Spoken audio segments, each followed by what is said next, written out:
Hello, hello, everybody. I think I need to get a little bell. Ding, ding, ding, ding, ding. Come back from break. For those of you who are just now joining, we're going to go over what the essentials is and all that good stuff. But if you are here at the start of the workshop, and if you've been to previous seasons, go ahead and take a little bit of extra time for a longer break. Get some more coffee, some breakfast, whatever it is. You already know the drill. So go ahead and take a few more minutes before we have our next speaker, Hallease, come on with us. So, hello, hello. Hi, everyone. Here we are on day two.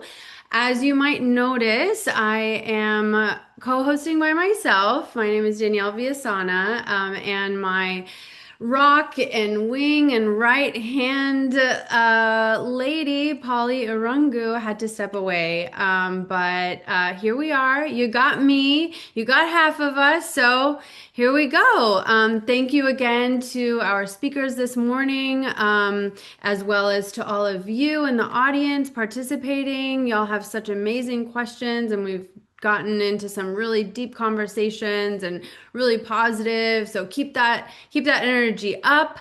As I said, my name is Danielle Viasana, and I am an independent photojournalist as well as a community team member of the Everyday Projects.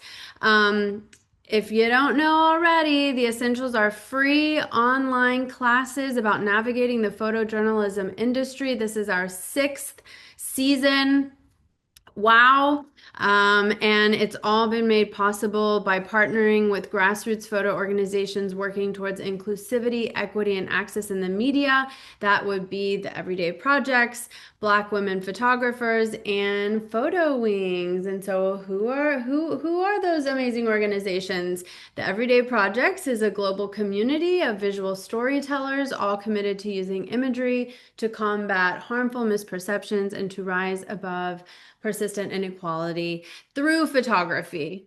Amazing. And as a nonprofit, we do all kinds of awesome stuff, not just the essentials, which I gotta say is pretty awesome, of course, but there's a lot of other cool things we got going on. So please follow us on Instagram at Everyday Everywhere, sign up for our newsletter, all the good things to stay updated.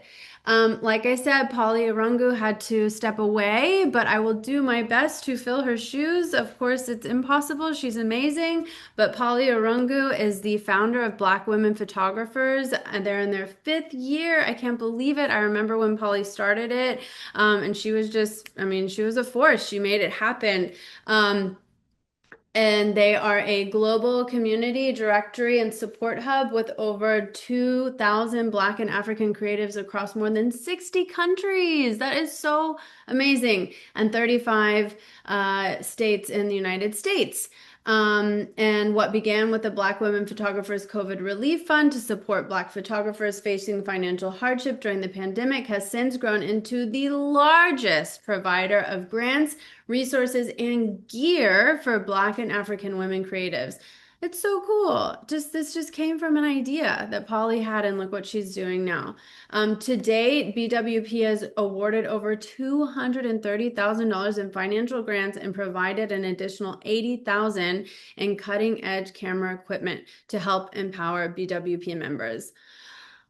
Just in awe. Continuously in awe of Polly. We'd also like to thank our partner, Photo Wings, again, a nonprofit dedicated to utilizing the power of photography to further deep thinking, communication, and action, which is exactly what the Essentials is all about. They also have a website with extensive content, and through their Photo Wings outreach program, have a myriad of educational applications and possibilities. So sign up for all of our newsletters, stay updated. We're doing lots of cool things. Before we continue, I would like to honor the life of Sarah Terry, who was very dear to our hearts at the Everyday Projects, as well as to hundreds and hundreds of people across the visual media industry. She's here in this photo. She's the woman in the middle smiling with the glasses on. You can just see the joy coming from her. But she recently passed away, and she was just an incredible person. Like I said, she's left a hole in our hearts and in the visual media industry for everything that she did. Here at the Everyday Project, she really helped the organization grow, and she was a supporter from the start, first as a contributing photographer, and then later as a board member. And as you can see in this photo here, this is with Austin and Peter DeCampo, again, the co-founders of the Everyday Projects. This was after their first board meeting. So you can see the joy and the happiness here with the other board members. And yeah, we just are so thankful for everything that she's done for the Everyday Projects and for the larger visual media industry. And she loved the essentials. It was exactly the kind of thing she believed in, people supporting and uplifting each other through photography and education. So again, thank you to Sarah for everything that she's done for us and for the larger visual media industry. And with that energy, we are going to continue the weekend series. We're down to our last two, but it's just the energy is just going to keep going, keep flowing. Each session, as you all know, well, maybe not. We might have some new people. If there anyone new joining in out there, please tell us where you're tuning in from. We love to see it. We had someone today tuning in 3 a.m. in New Zealand. It's so amazing.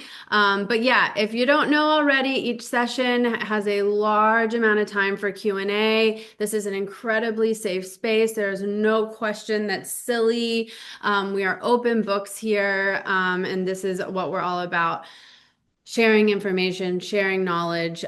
So no matter what stage of the practice you're at, we hope that you take something away. You're probably going to take away 1,000 things. I mean, the speakers today are just dropping golden nuggets left and right. So each class is recorded.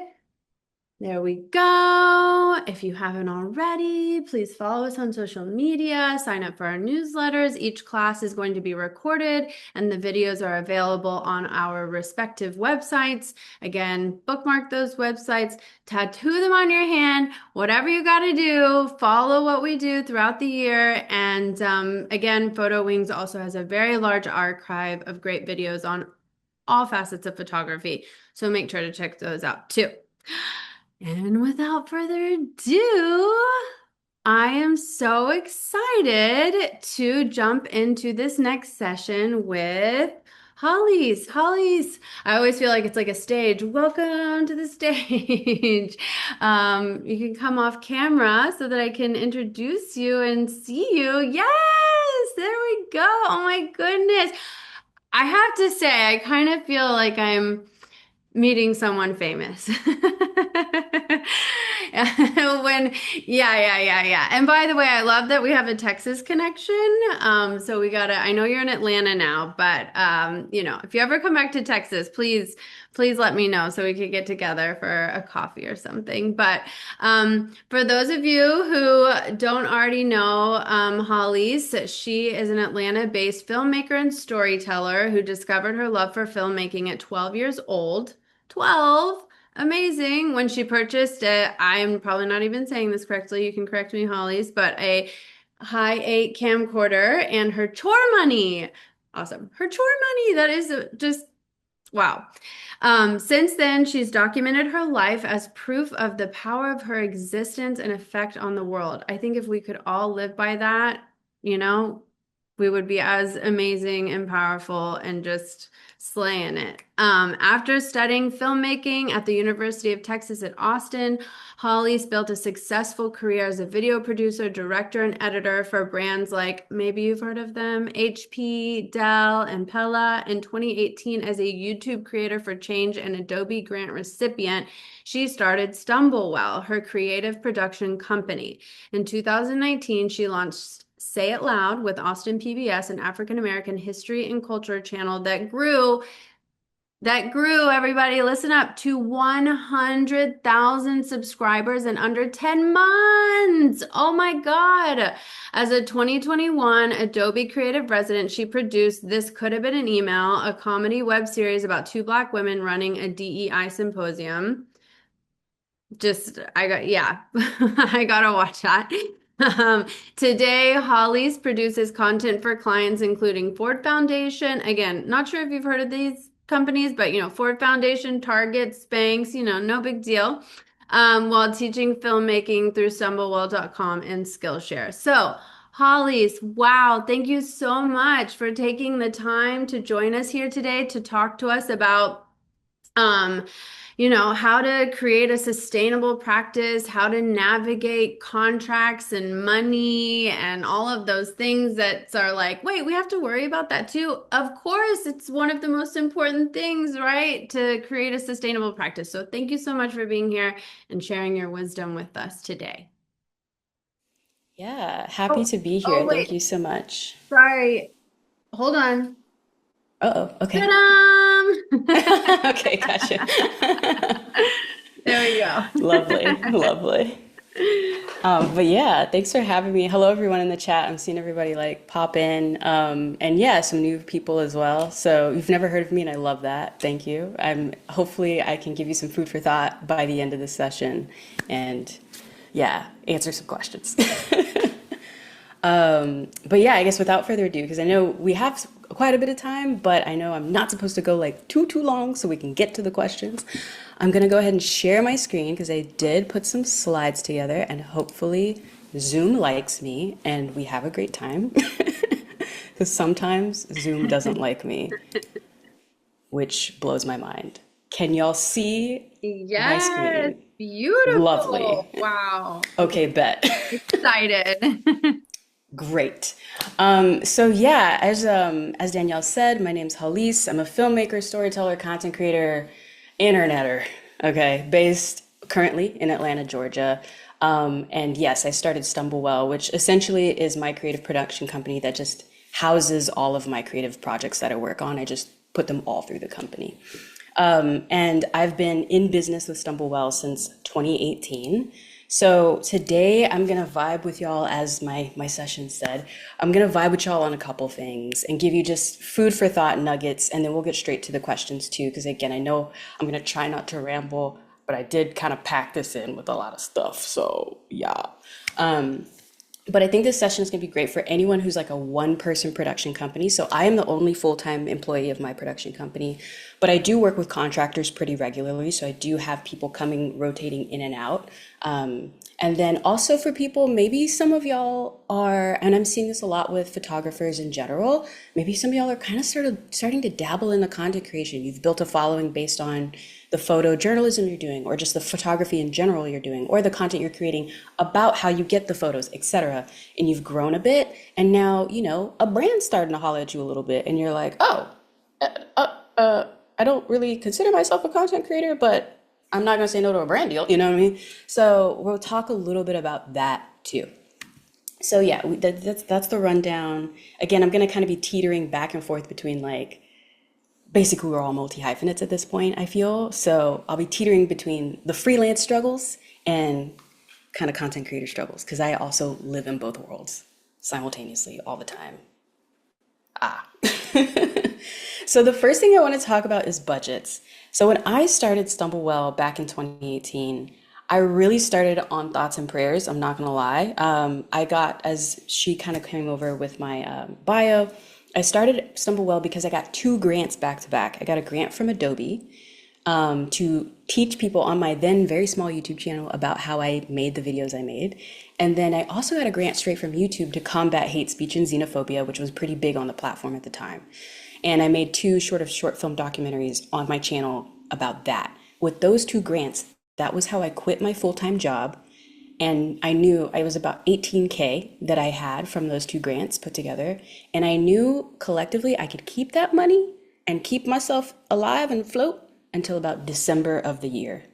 And I was like, and thoughts and prayers, I'll figure it out in December. But I know, like, fulfilling my two grants and doing everything I need to do with them, I can still keep myself afloat till December. And then by December, that was when I got the PBS show, and then that was what I was doing for all of 2019.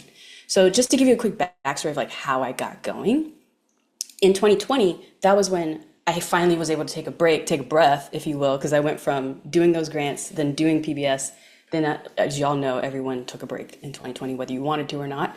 But at the start of the year, that was when I was like, I'm gonna finally sit down now because I have enough of a backlog, okay, of running this myself, by myself and winging it for about a year and a half, that I can actually sit down and figure out how much does it actually cost for me to do this, you know? And so I can't remember who said this, what gets measured gets managed. I'm sure it's like some white guy very adjacent to money, lots of it. But what gets measured gets managed is so true. I sat down, and the first thing I finally sat down to figure out for myself was like, what is my salary?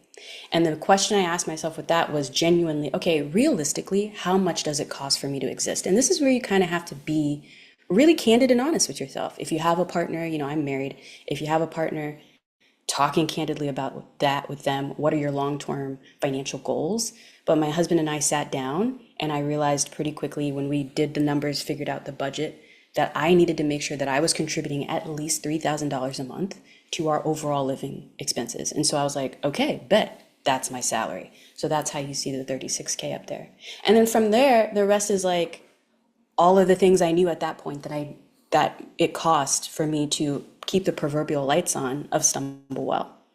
And so that became, this bottom number became my North Star of like, okay, I need to be getting enough clients to at least cover this, to at least keep myself living and eating indoors and keeping the lights on with my company. And so the first thing I always tell people is think about, really sit down, get out of QuickBooks, because I know a lot of us will do that kind of stuff if you've gotten to that point in your career yet. Get out of QuickBooks for a second, sit in front of a spreadsheet, and actually lay it out. Look at all the things your company is paying for. If you haven't done this yet, make sure you separate how you're making money through your creative projects from how you as an individual exist. Because even if you haven't filed your LLC yet or any of that stuff, you're technically doing business as something now. Even if it's a side hustle and you still have your full-time agency job, something like that, it's a side hustle officially. So get a separate bank account. It doesn't need to be a business bank account. It can just be a regular personal checking account, but separate yourself from the business so you can do this as well. You can sit down and do this and really schedule in time for strong reflection. In 2020, I was still so new. My company was only a year and a half old. And again, as you can see, most of the stuff I was paying for is just like stuff that all of us use, right? I really, every month, towards the end of each month, you can't see it because it's cut off, but at the end of each month, I would sit down, this was my estimated, and I would see what the actuals were. Where was I actually saving money? Where was I spending too much money? I also always built a buffer into my budget as well. You see my buffer here is $3,000, and it's high because for me, going off on my own and leaving my full-time agency job was me trying to have some sort of creative freedom in the projects I worked on. And so I built into my budget space to financially be able to explore creative projects. And that's what the buffer is for. Others call it, you know, in traditional production, call it a contingency. And it's usually like anywhere from 10% to 15% of your overall budget for a project. For me, I just call it a buffer. And then scheduling time and to reflect. I think in the beginning, if you're really starting out and you really know that on a personal level, you're very vibey about money rather than the nuts and bolts, the ones, you know, the numbers of money. Force yourself to check in every month and really sit down and do it. I did that for, I would say, the first 2 or 3 years. Now I do it every quarter. I check in, and I do it mostly in QuickBooks now. The final thing I'll say is stick to your salary. And this is where, how much does it cost you to exist? Being honest with yourself, because your faves who are out here killing it and doing it, they're really good about managing their money, and they're really good about paying themselves regularly as well. So I personally did the bare minimum amount of money I knew I needed to exist. So that way I could keep more money in the business, in my business account, to weather things. Because, you know, there are going to be ebbs and flows. But I always tried to pay myself consistently. For me, it was always once a month. I still do this. I pay myself once a month towards the end of the month. I think my paycheck always comes through on the 25th or something like that. But figuring it out for you. Do you want to pay yourself bi-weekly? Figure out what that is, etc. And as time has progressed, things have gotten better, right? And y'all can take screen grabs of this. I know there's going to be a replay as well. I really don't mind because all of this is already public on my YouTube channel anyway. But yeah, as time has progressed, as things have stabilized, as I've gotten consistent clients, etc., I've given myself a little bit more of a salary, right? But I've also more money, more problems, as they say. You can see I have other things in here now that are pretty unique to me, right? Things like a Chase membership credit card, because the business got a credit card now. Daggone.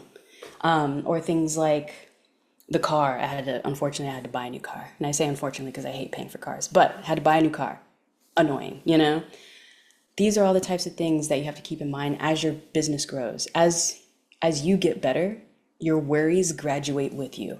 And so don't freak out, but just keep tabs of all of that. Because even now, this is from 2023, there are things in here that have completely changed. Because I actually came to a moment looking at this where I was like, some of this I don't need, actually, and cut some. So with budgets, again, it's so personal, it's so unique to you, but I would strongly recommend that you really take the time to have moments of reflection and really dive into the money. I can say most recently, I'm about to put out my Q3 earnings and losses videos from across my platforms. And I really thought I was going to talk about not making much money this last quarter. But then when I actually sat in QuickBooks and did my reflection, did the numbers, I had made much, I had like done okay. But the struggle was actually that things were just more expensive. So I didn't realize it, but my business was feeling the effects of tariffs, was just feeling the effects of just what's going on right now. And it was me sitting in QuickBooks and talking with my EA, my CPA about it, and him being like, you see how it's fine, right? I was like, but I don't feel fine. Why do I not feel fine? So yeah, really taking the time to look at the numbers is just so important. Hopefully I've given y'all some food for thought when thinking about that. But continued learning, if you want to pull out your phone and take a screen grab or take a picture of the QR code, one of the biggest things for me being online and telling my story online is transparency. So on my channel, I have a playlist of all the videos I've done over the years where I've talked about where I'm at creatively and financially as a full-time creative. As much as I can tell you legally, because some of the brands are very much like, you can't tell people how much we paid you or whatever. I try to build the video in a way where you can more or less figure out how I'm making a living, what I'm doing in the background to sustain myself, and weather all the storms that come. So really take a glance at it, poke around. Yeah, yeah. So with that, moving on to the next topic.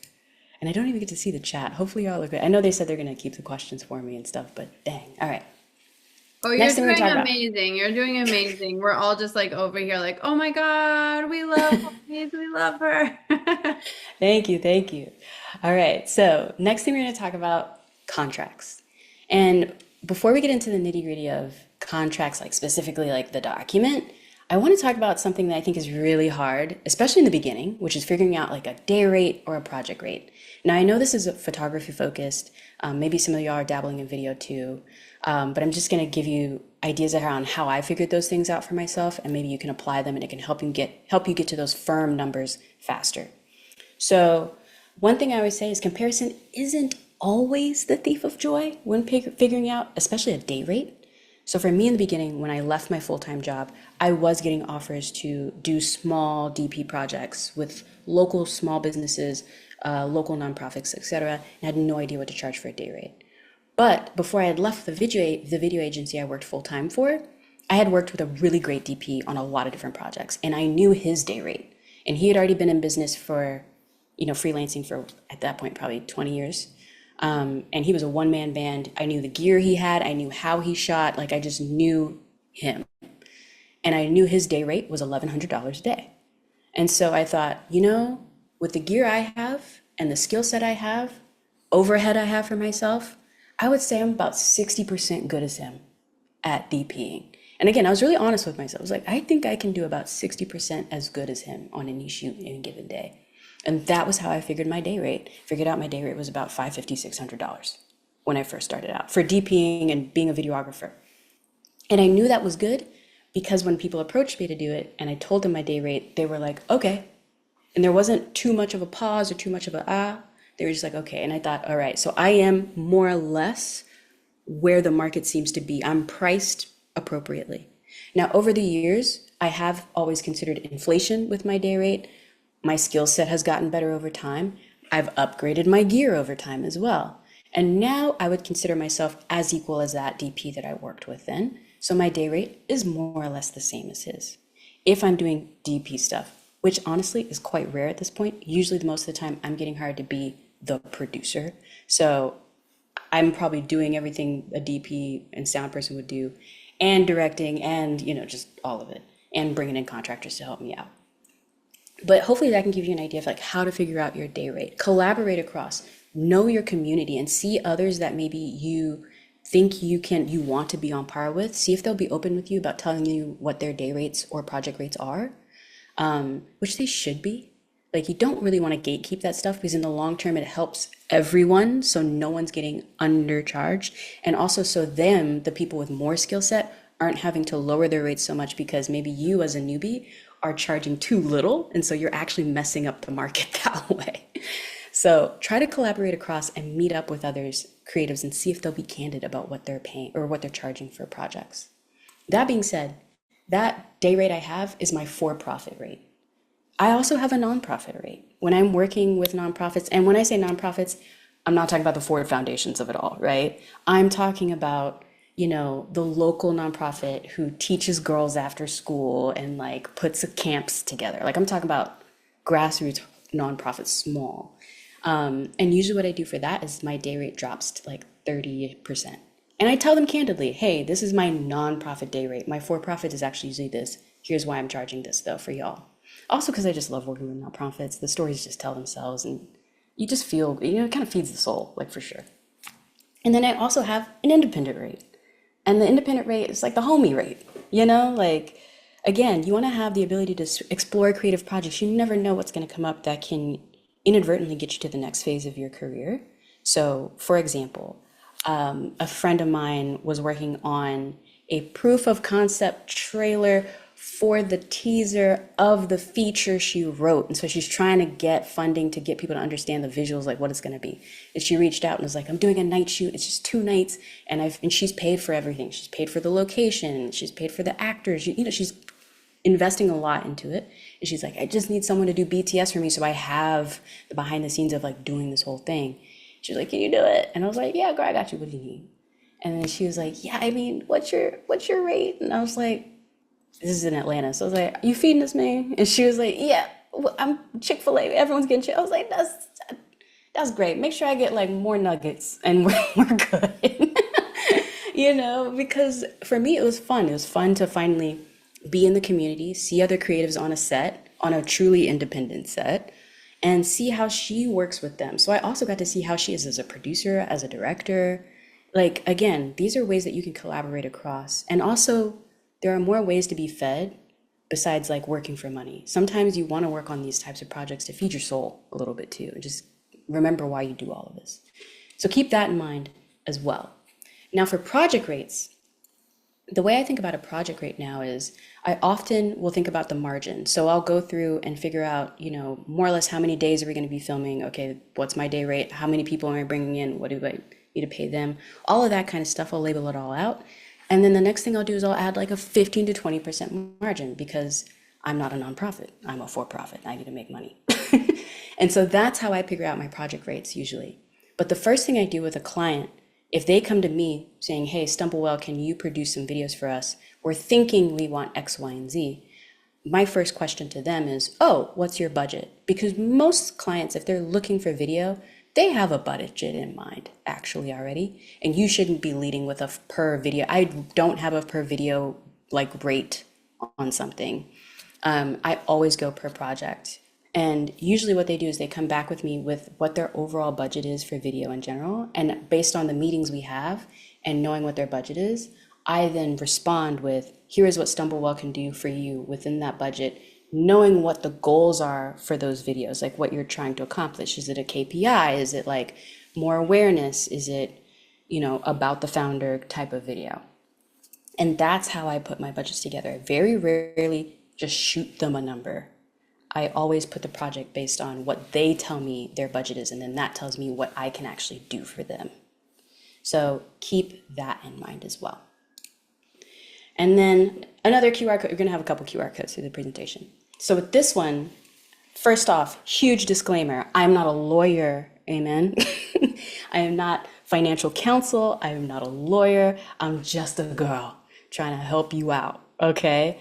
So if you scan this QR code, it's going to take you to a Google Doc, and that is a really cleaned out, very blanket SOW that I usually will go in now and add all these things into.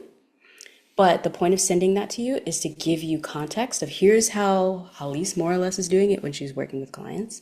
Here are some of the things that she's including. Maybe I should go back to my own SOWs and start adding language similar to this. So briefly covering it, something I have in my SOW every time, these are like the high level things I have in there, cancellation fee. Because yo, we had to lock a location, we had to do all these things.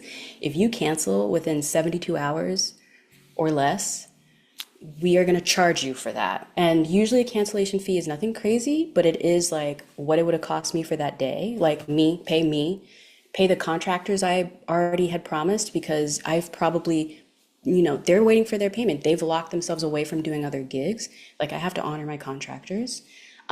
Locations, gear, maybe we needed to rent things. The cancellation fee is just base. There's no inflation or margin for it. It's just what it would have cost. Also, deliverables. I'm very big, if you end up looking in the QR code, I'm very big on being as specific about what the final deliverables are. Like, do the videos have closed captions or not? Are there multiple versions of the same video? One for vertical, one for horizontal. More or less, what's the runtime? More or less, guessing. Synopsis of what that video is going to be about. Listing out all of them and the total number of deliverables. Because when we get to the payment terms, I always have payment terms broken up. The first 25% of the payment term is always at the signing. So once they sign, they need to send me 25%. So I can start in good faith working, getting contractors, emails, doing all the things a producer does, right, to build out the story. Then 25%, I usually ask for the next 25%. Once we know the shoot date, like the first shoot date, if it's multiple, the next 25%, because that's going to help me lock in all of that. The third 25%, halfway through the deliverables that I was very specific about, right? So if it's 10 videos, once we hit video 5 and they have the final frame.io link for that, I will then send that third invoice. And then fourth invoice, I've finished everything. It's all in their hands. I send the final invoice. So at worst, I'm out of only 25% if they ever decide to be terrible. They never do. I've never had that problem before, but like there's a give and take and balancing it out, the payment terms. Never be working and there's no payment. Always have something going on. And then finally, I don't include this in the SOW, but this is something that I have started to do because I have had clients reach out and say like, hey, we know, because in the SOW, what they're paying for are finished videos. They are not paying for your raw footage. That's how it works for video. They're paying you for finished videos, so they get to own the finished video. You, as the videographer, producer, you own the raw footage.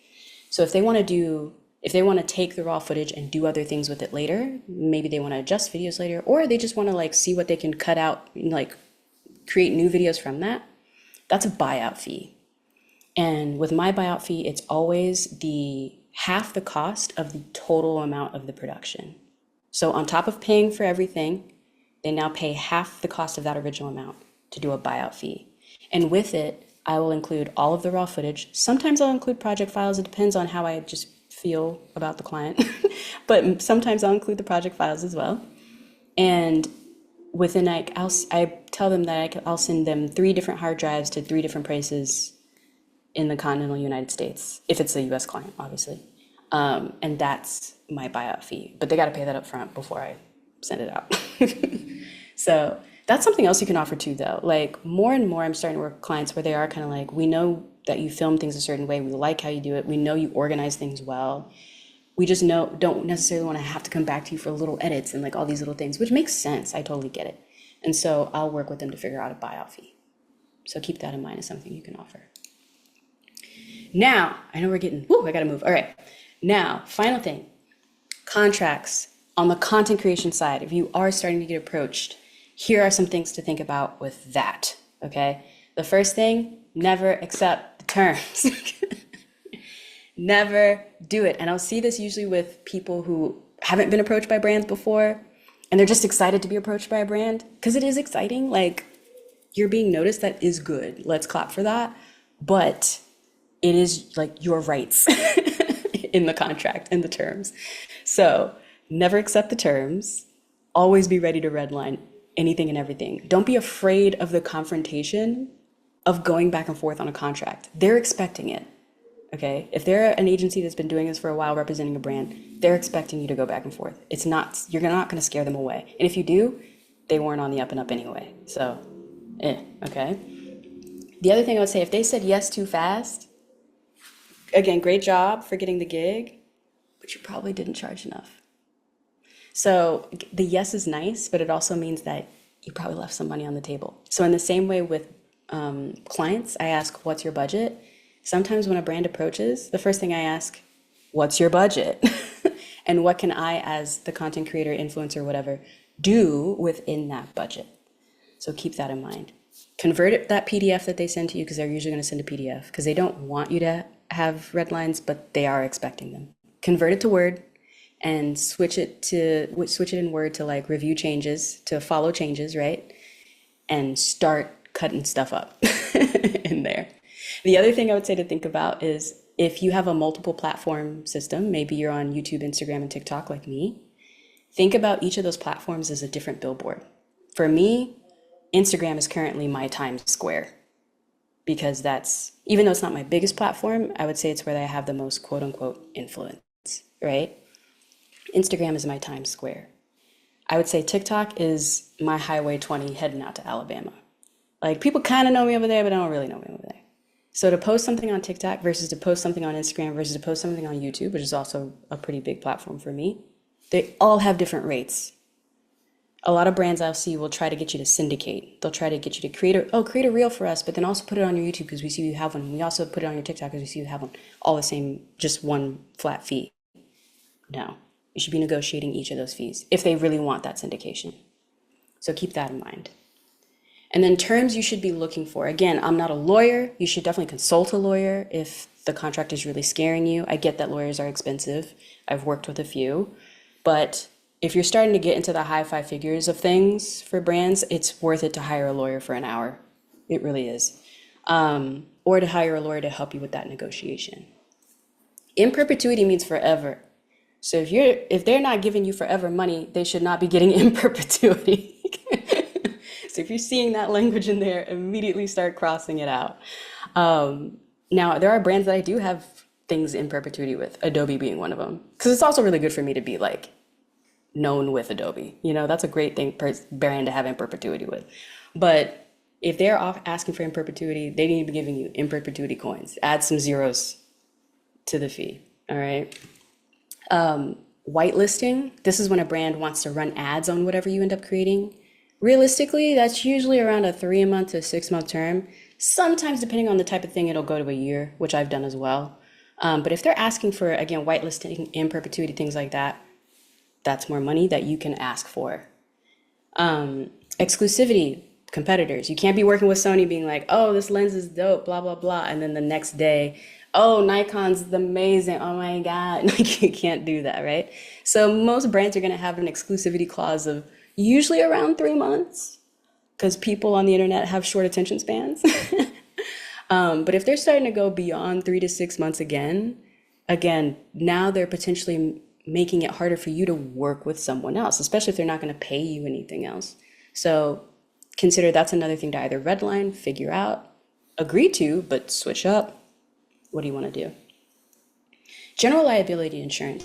This is something that most freelancers have some variation of. You probably have, a baseline insurance rate. Something I'm seeing in contracts now with brands is though they'll expect you to have something and or they will cover you up to a certain amount. But now I'm starting to see that they'll request that you have like your occurrence be like in the 4 million and 5 million, like kind of high range. And in general, with general liability insurance, it's a thing you have that you hope you just never use. Like, it's just a thing you're paying for as a business owner that you just like, God willing, you just never touch that thing. So basically, they're just asking you to pay more into the thing that you'll never touch. So if you're noticing that the general liability is in the like just make sure it matches what your general liability policy actually is. Because I've seen that pop up a few times now in contracts. Final thing, payment terms.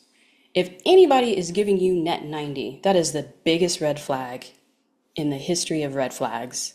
Because what? You're working for free, especially if it's net 90 and like you won't get like the 90 days doesn't start until you finish the deliverables. That's crazy. Things up front, always. Especially once you're getting into the five figures. Like if you're getting into higher numbers, they should be paying you a percentage of that up front. 25%, 50%. The longest pay term I've ever done for anything has been, it was so specific, 54 days. And it's because of how this agency uses whatever payment, ADP like thing they're doing, and like it's 54 days. And so I could see it was so specific in the contract. I was like, okay, this is clearly like whatever payment system they're using. And even with that is a brand I've worked with so much and I trust.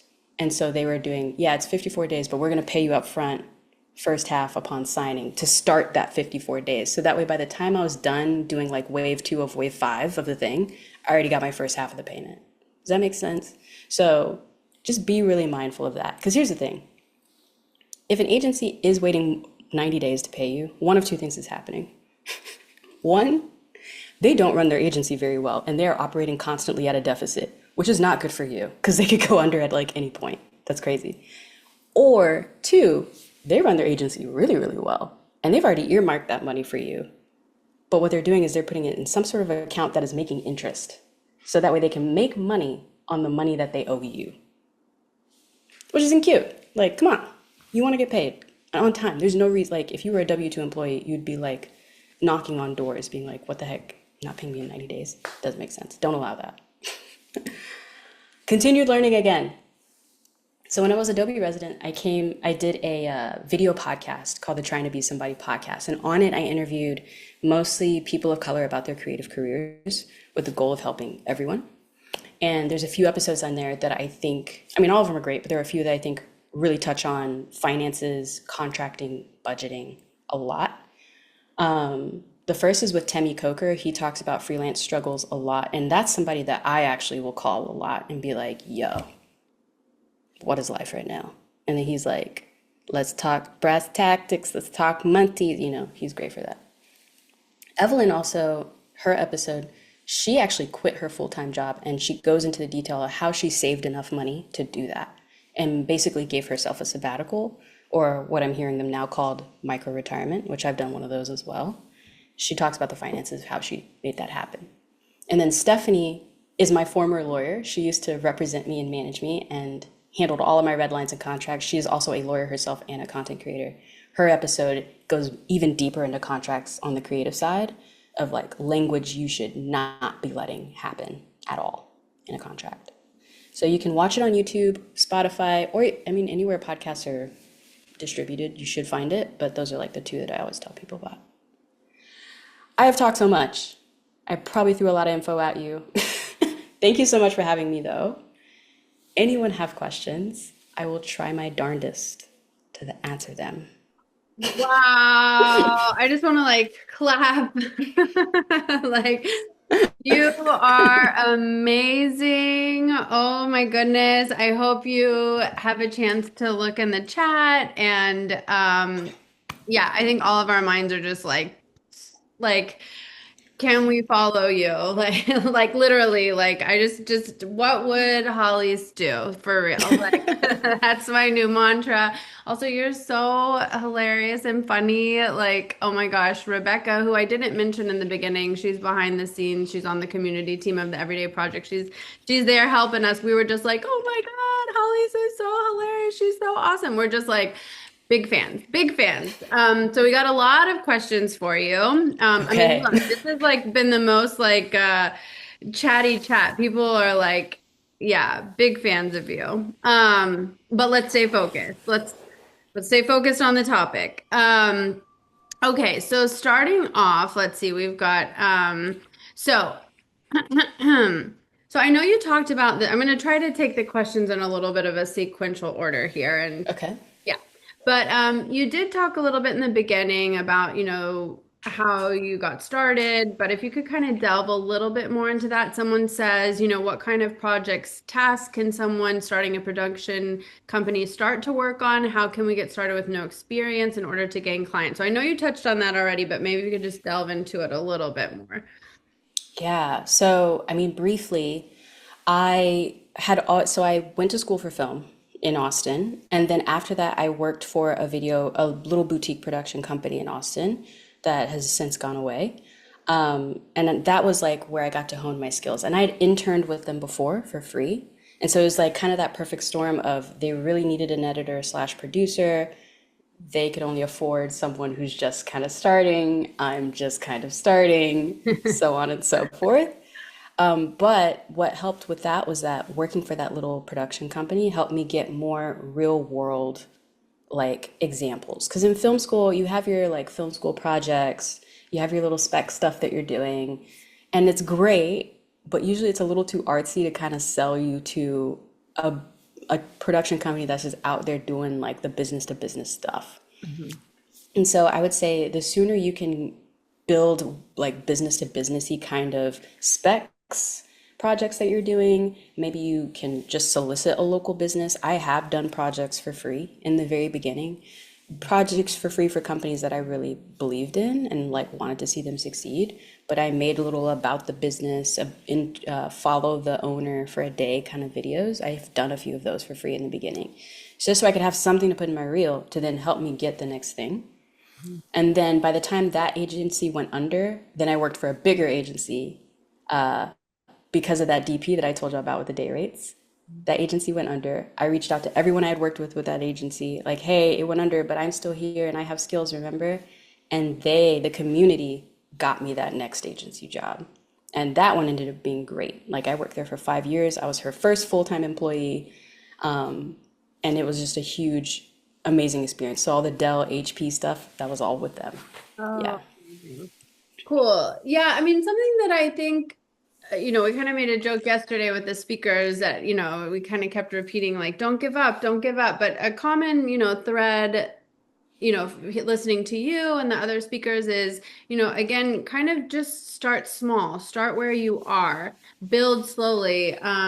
Raquel this morning said, slow growth is still growth, right? And so I think it's so awesome for people to get to hear from someone like you who is now where you are to take it back to where you started for us and remind everybody like you got to start slow, you got to start somewhere, you got to start with what you have, right?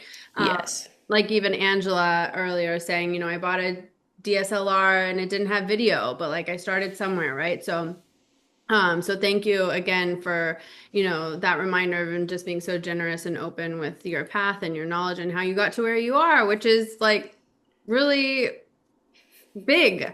So on that topic of like where you are and these amazing platforms that you have, I said I was going to go in sequential order. This is kind of jumping around, but you have a YouTube channel, you have a huge social media presence, and where you share a lot of this knowledge and a lot of your skills. Do you ever worry about like, is it like a very intentional part of who you are in your practice and helps you grow your business? Like, how do you navigate the fear of like maybe giving away too much and then not, you know what I mean? Like, how do you navigate that as a creator? I don't. So I I figured. definitely, I was like, she's just so authentic. She's just like, whatever, I'm gonna put it out there. But I wanted to hear what, yeah. yeah. I mean, for me, it's always been a thing of like, I can't be the only one out here struggling. Like, I can't be the only one out here like stumbling. That's why I named the company Stumble Well, because you're gonna stumble, you might as well. Oh, So for me, it's about like, oh, yeah, I see everyone's charging lower rates than what I know the thing is. And that's actually messing all of us up. So let me just say what this is. So hopefully people charge more. And then we balance everything out. Like, I definitely, I was raised Christian. And the big thing they would always say is give and it'll come back to you, right? good measure, press down, shake it together, run it over, all of that stuff. And that's really been something that's been my North Star in how I present the content. I'm not presenting it to flex on people. I'm presenting it so that way you can see wherever you are in your creative journey that someone else is also either maybe a little bit ahead of you, but the only reason I'm ahead is because I started earlier. Like, that's it. It's not Mhm. because I'm better than you. I just have more skin in the game than you. Or for those who are ahead of me, I can see that, okay, this is where I'm trying to go. You Mhm. know, so a lot of the creatives I follow are other creatives who are very candid about how, as candid as we can be legally, about how much they're making. Because a lot of times we can't exactly say how much we're making from a thing. But Right. Right. yeah, Oh. that's where I'm coming from. It's just like, yo, it's hard out here. I can't be the only one. It's so awesome. Ah, Yeah, yeah, yeah, for sure. And it just that like that genuineness and like authenticity, like you said, it comes back and it's like also part of building community and again getting away from this idea that we're all out here by ourselves and we're all in competition with each other. It's like, no, yeah, like we can support one another. Everyone is unique. Everyone has a voice, like. So yeah. yeah. I Um, also, and I also would tell people like, I've had friends or I've had clients reach out to me with budgets, and for where I was in my life, it just wasn't high enough or like whatever the thing was. But I knew someone where that would be an amazing project for them. So I just pushed them over to them. And it mm, wasn't me being like, take my sloppy seconds. It's like, no, this is me being like, yo, rising tide raises all ships. There's been times where I've recommended others for a thing, and it's ended up coming back to me where they hire me now to work under them for the thing because now the budget's there, all this stuff. that's So you just never know. It's that's better to lead with kindness because you just never know how that's going to come back to you in big or small ways. Amen. That's awesome. And I'm also like, I'll take your fifth sloppy seconds. Like, I don't care. Like, okay, but on that again, like someone who's so generous, someone who's so authentic, but also someone who needs to make money.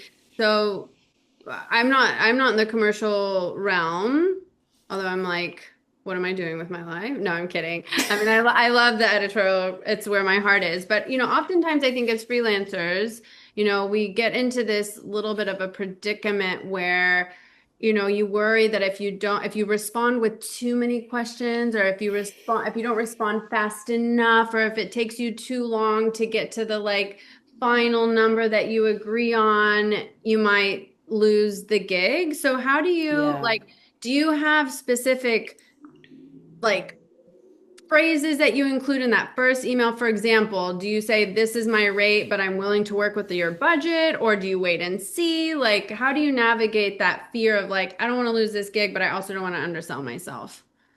Yeah. And that's like, I think that's always going to be a thing. Yeah.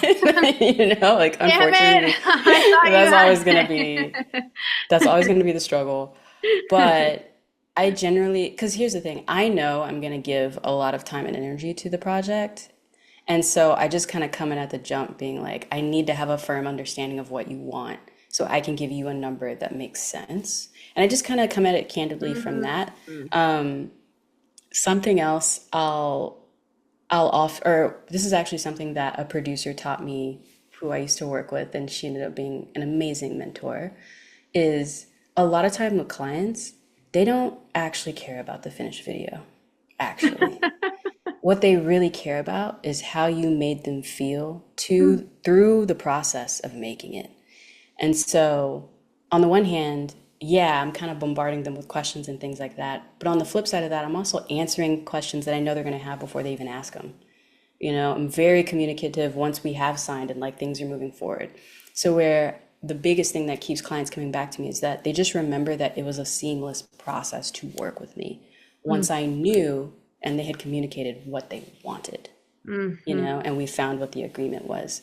And Mhm. so a lot of it comes back to hospitality, Oh, and answering your emails with kindness. Like, I'm gonna kind of drive it home with like, yeah, that's what's worked for me. I know there's a lot of creatives out there yeah, where it works for them to be terrible people, but for me, that's never worked. yeah, yeah. So, Yeah, it's so funny because I remember one time an editor responded to me. Like I'd done a few assignments for them, and they responded like after I sent my invoice with receipts and stuff, and they were like, I really love how you send your receipts and invoices. And I was like, is it that reason that I got hired? Like, are my pictures Yes. any good, or is it just that I like am very organized in sending receipts? I don't know, but No, yeah. whatever. I mean, ideally you have both, but I mean, as a producer myself and working with contractors, like my favorite, I have contractors that I work with who are amazingly creative. Like, oh my God. But I Mm, tell them I need it by Friday and they don't send it to Monday and you're stressing me out all weekend. So I'm not going to work with you again unless I right, know I have that wiggle room. And I don't usually get much of that wiggle room for projects. The right. contractors that consistently work with me are Mm, the ones that are at least bare minimum competent and mm, send it on time and keep me moving and like I'm mm, not stressed. mm-hmm, So, yeah, mm-hmm. 100. I'm sure you have both, but that is I don't know. I'm like, oh. Anyways, enough about me. Okay. So we have a question from a filmmaker themselves. And so she asks, as a filmmaker, video content creator, how do you approach and use the new AI tools out there for us? Do you have any favorites you'd recommend? I use AI to translate, transcribe, sometimes for voiceover. I am trying out the new generative AI video tools. How about you? yeah, I'm gonna be honest with y'all. I try to stay away from the AI as much as I can. Yeah. And not because I am like inherently fearful of it. I just, the whole who owns it of it all and like all of that, like I'll mess with Adobe's AI tools because I know they're like actually paying people or whatever. But I try to kind of stay away from a lot of that stuff because I just don't know. And the last thing I would want is to use it like in a client video or something and then yeah, they can't use it anymore, etc. I know locally here, CNN, I know a few people that work there and like they can only use more or less Adobe stuff right now because of just all of it. So Mm, unless it's a personal thing or I'm just like playing around just to see what it can do, I mhm. don't really mess with the AIs. Yeah, I feel that. I'm also like, I don't mess with the AIs because I'm like, I don't even, how do I even use this thing? I'm like turning, like, let me go back to my pen and pencil. Yeah. I mean, one thing I will say I use is I'll pop into Gemini a lot with like, say I have a YouTube video I just did. I will take the transcript of that whole video, pop it into Gemini and be like, hey Gemini, help me workshop a title for this video Ooh, for YouTube nice. that's SEO focused and whatnot based on this transcript. And that has been so helpful because it does give you that back and forth. It's not a person. But it does give you that back and forth based on data of how to sell the video because that Mhm, is what you're trying to do in the end. mhm. And I also work with Gemini to figure out a good description, SEO description, so it gets discovered more as well. Oh, So so that's smart. like the extent of my That is so smart. But that's so AIs. smart. Like, but that's great. Like, that's a great way to use that tool. So, yeah, great question, great answer. We've all learned something new. I'm like, so much to think about. Holly's, you've just been like dropping knowledge, like, blah. Okay. So we have a bit of a long question, but I think this is really nice to ask because it's like personal. So they said, and I know you already talked about in perpetuity, and I think it was pretty like clear your thoughts on that. But let's just look at their specific case study here. Okay. So, when should you allow something to be in perpetuity? I will be working with a sports brand for this upcoming marathon to capture content and wondering if I should allow them to use the photos in perpetuity. I previously worked with another sports brand and allowed my photos to be used in perpetuity and regretted it when they wanted to use it the next year over for marketing assets. FYI, despite loving my work, they went with someone willing to work for less the next year. Yeah.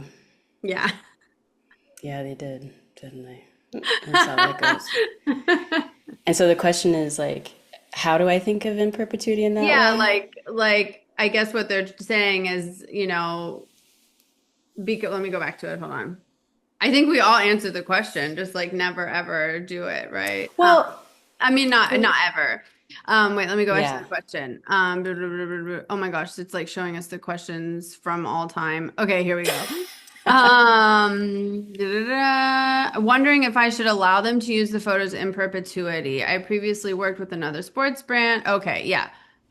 So when is it appropriate to allow something in perpetuity? And maybe you could just give us a like an example because I remember you saying like I wrote it down in our quotes section like in perpetuity means earn in perpetuity coin. But like what do you mean? Just like add a zero? Like how do you come up with like how do you come up with that Yeah. number? Yeah.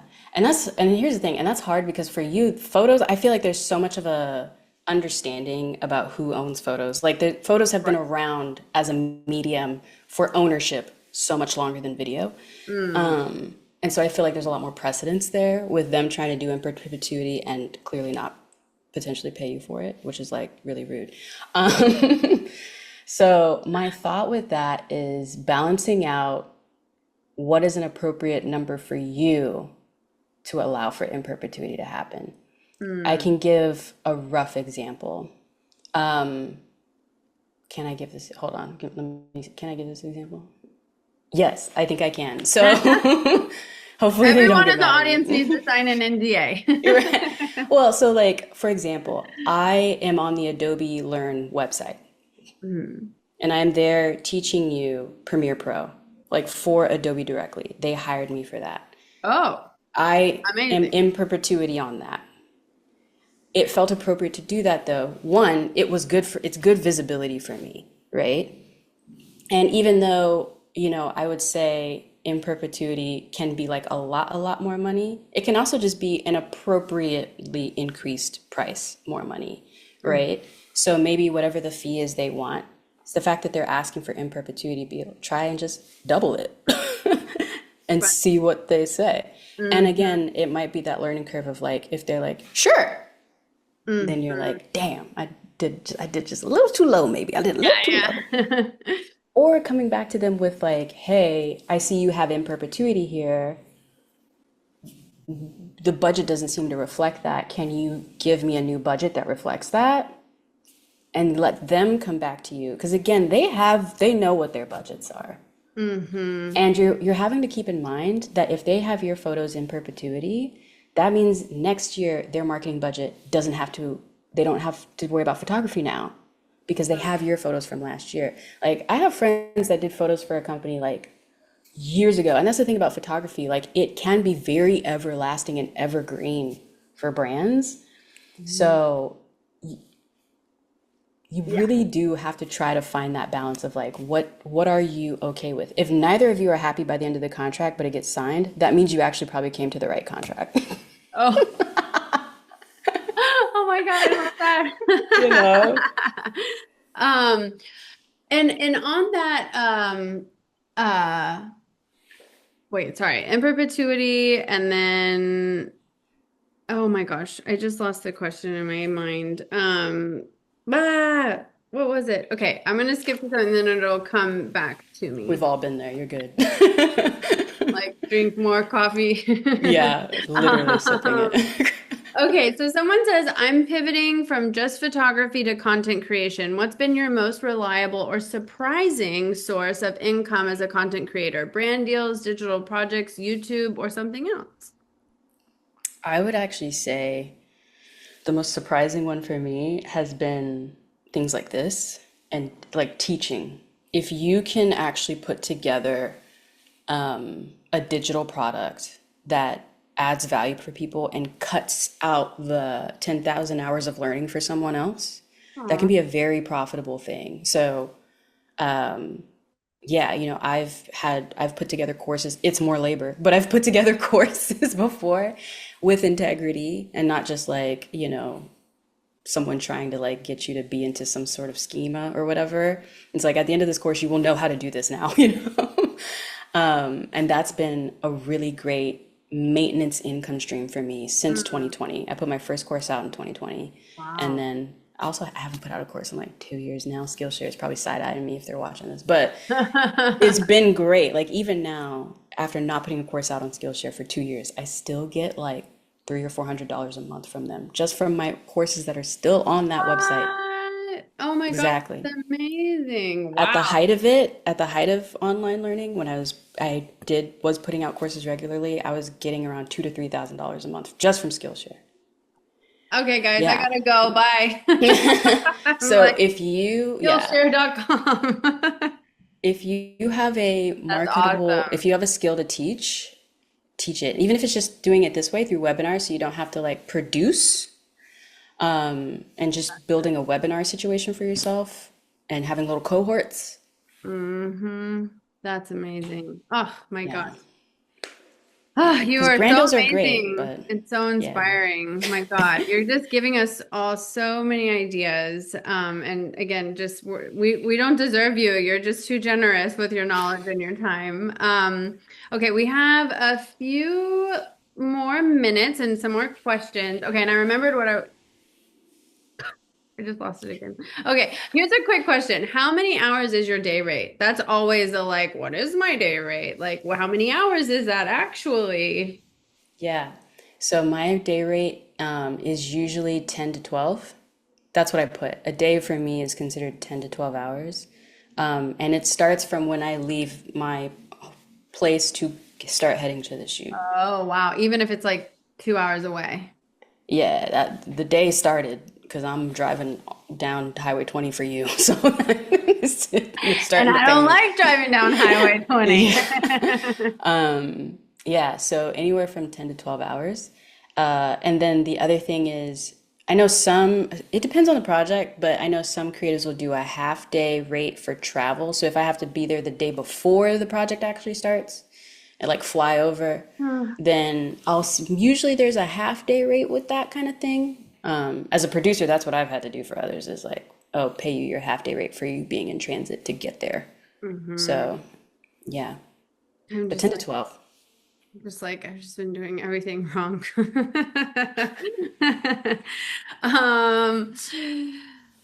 Um, I'm like, can we hire you? Can I hire you? Um, I'm around, anyway, yeah. yeah, you're like for the right amount. Um, okay, so I remembered my question. So sometimes again, when you're kind of in that back and forth, you know, with anyone or at any stage and you're kind of getting, like you said, you see the in perpetuity there and the rate doesn't reflect it. How much do you include like explainers in your responses? Like I remember you saying for, like you mentioned in your presentation for nonprofits or smaller ones, you'll say, "Hey, by the way, this is my rate, but these are the reasons why I'm going to do this for you." Same thing, like how often do you include, like if a big company comes to you and says, "Oh, in perpetuity," and you know that they're undercutting you, do you just say, "This is my rate," or do you explain, like, because sometimes I think we again we get into that weird, like, we don't want to seem like too pushy or too loud or too naggy, like Yeah. how do you navigate that? So with stuff on the like content creator side for that, when I see in perpetuity, well now it's the management company will probably cross that out for me. But when I was doing it myself, it just redlined it out.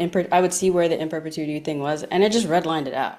Yeah. And then was like, here's all the red lines I've done for this contract, and just sent it back. No explanation. Because honestly, for in perpetuity, there doesn't need to be one. Like, they Yeah. know, you know? Yeah. Yeah. Yeah. And if they were pushy about it, then that's when we start having that back and forth talking about what number we're going to agree on to Got it. make that a thing. Okay. But yeah, for stuff like that, just like redline it and keep moving. Yeah. Yeah. Yep. Yep. Okay. Let's see. Someone just came in with a question and said, if you see a brand's Instagram is utilizing your images or content of an event that you created as a favor for a growing influencer's platform, is it possible to request payment or usage licensing after the fact? Context: there was no contract with brand or influencer on the photographer's end. Oh, and this is why contracts are a thing. Unfortunately, it's kind of like, again, I'm not a lawyer, amen, but I think because you worked with this influencer and the unspoken thing of you gave them photos, you can't be mad that they're using them, Mm-hmm. Mm-hmm. unfortunately. Yeah. This is where even if you are going to do something for free for somebody, and this is a hard lesson I've learned as well. Mhm. Like you see this photo right here of my nephew in a Mhm. magazine. I Mhm. didn't get paid for that photo of my husband or of my nephew being in that magazine. Um, Yeah. didn't get Mhm. paid at all. But beautiful photo. But yeah, so this is a lesson that I've learned as well. Of you don't know where people are going to use your photos, especially if it's an If it's an influencer you're doing it for, them photos, especially if they're good, they're going to be everywhere. Yeah. So Yeah. Yeah. have something, have something. Even if you're doing it for free, even if it's just an email of like, here's where you can use it, here's where you can't, Mhm. Mhm. and Totally. chalk it up to the Totally. game. It's a lesson learned, and we've all Yeah. been there. We've Yeah. learned that lesson. Yeah. Totally. Okay, so last question, a little off topic, but you talked a lot about collaboration. So I'd love to hear more about like collaboration or how have you navigated? I mean, you're working, in these huge, huge capacities with lots of things that are needed, lots of people, lots of moving parts, lots of equipment. How do you navigate like maybe when collaboration gets a little rickety or like challenges in terms of collaboration? Um, Rickety how? Like rickety, the Like budget's gone. like rickety, like maybe a difference of like viewpoints or like, Ah, different, like collaborating with people. Like, ah, okay. I mean, I can't imagine that Yeah. you'd ever have any challenges with anyone because you're so wonderful and you probably navigate everything so easily. But just like in terms of collaboration, like what have been the best parts about collaboration and what have been like some challenges that you got, were able to get through? So, yes. So in general, for a lot of the projects now where I'm collaborating with someone, it's my project, so I'm in charge. And so I kind of own that. And it's Mm-hmm. coming back to like emails, receipts of like, here's what you said you would do, here's when I needed it by, so on and so forth, so on and so forth. Whether there's no budget or budget, here's what we're all agreeing, right? And when I'm not in charge, when it's not my project, it's not my project. So I am more than happy to not have an ego and be like, what do you need? And so I think some of that is also just like surrendering to the things that you need to surrender to if you are not in charge of the project. But then if you are in charge of it, owning it and being in charge of it. And again, leading with kindness, but being firm about what it's going to be. The other thing I would say is collaborating across. I think Issa Rae said this like years ago, but collaborating across as much as possible. Like in the beginning, Evelyn was a huge collaborator of mine in the beginning. Even though her channel was already way bigger than mine, what I could bring to her was the cinematography. So like she had gotten a brand deal, I think it was with Audible years and years ago. I remember now the video is called For People Who Feel Behind in Life. And that video ended up going really viral for her.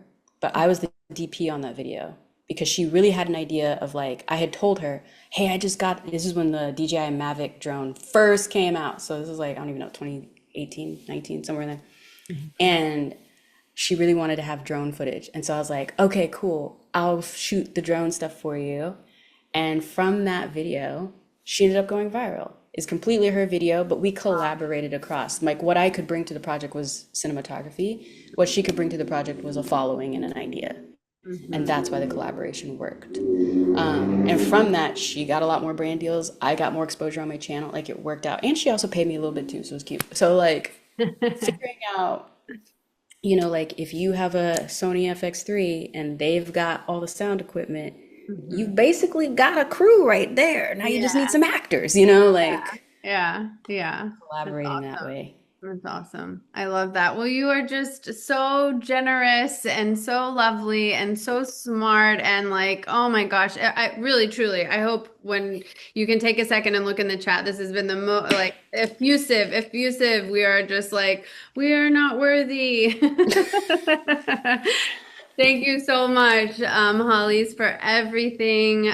This has been, I mean, I know everyone learned an incredible amount in your session and on something that's so important. And like you said, like, I don't know, just owning it, not being afraid to say, I deserve this, I'm worth this, like, I am valuable. I think that's so hard for us. And it's really nice to to hear you, say that and be like authentic and generous in that too. So yeah, thank you so much.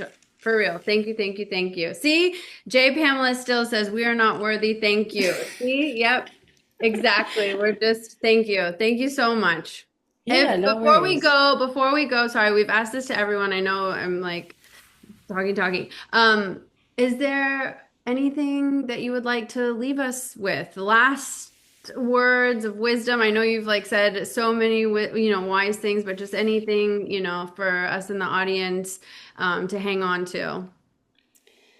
Man, you're always gonna, I think that I'm always endeavoring to persevere, as always. But I think the thing to keep in mind is you're gonna stumble through it. Like, that's just what this is. And so the sooner you can come to terms with that and learn from that, the faster you'll stumble and get to the parts that you like. And I can't reiterate this enough. As you inevitably grow, because if you stick with it, you will.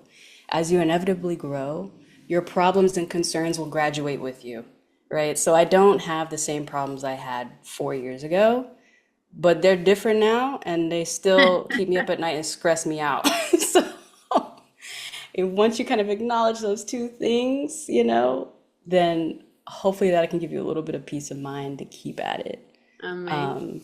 Yeah, and find the value in it, like intrinsically, for sure. Don't seek the external validation because Ooh. it's fleeting, it won't last long. Oh, Find your love in the work, for oh, sure.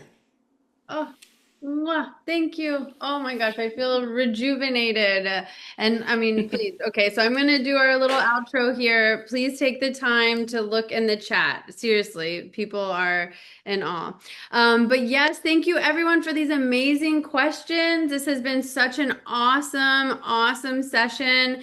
And yeah, let's just keep that energy up. We're going to be starting our next and last class with the incredible, talented Alicia Vera. But before gearing up, we wanted to once again thank our esteemed partner, Photo Wings, for helping us make the essential happens.